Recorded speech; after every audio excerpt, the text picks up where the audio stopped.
You buy a book online. The confirmation page loads slowly, so you hit refresh. The browser shows a strange warning about resubmitting a form. You click continue, and your card is charged twice. That bug comes down to one choice: which HTTP method the checkout used. Get and post are not interchangeable. HTTP is the protocol your browser and a server use to talk. Every message the browser sends names a method, a verb that declares intent. Get means read this, give me data. Post means here is data, do something with it. That distinction drives everything else in this story. Here is the GET request the bookstore sends when you open a product page. The first line names the method, the path, and the protocol version. Notice there is no body. Everything the server needs travels in the URL, including the query string after the question mark, like a search filter.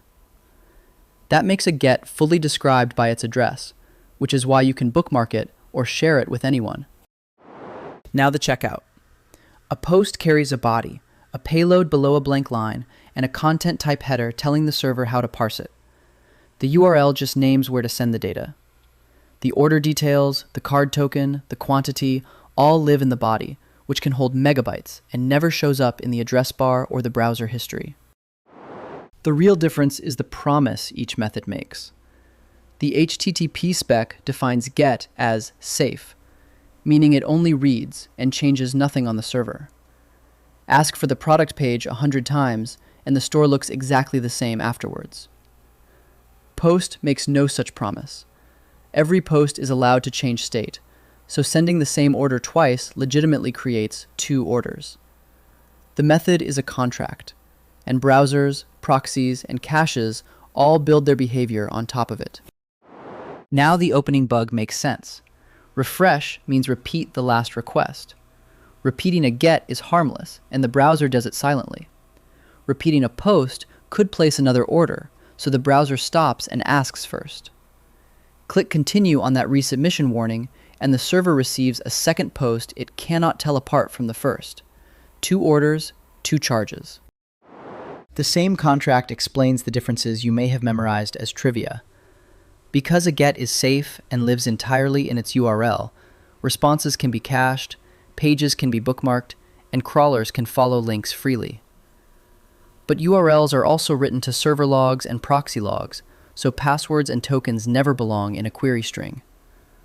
A post is the opposite, not cached by default, not bookmarkable, and its body stays out of logs and browser history. Real checkouts diffuse the refresh problem with a pattern called post redirect get. The post places the order, but instead of rendering the confirmation directly, the server answers with a redirect. The browser follows it with a get for the confirmation page, and that get becomes the last request in history.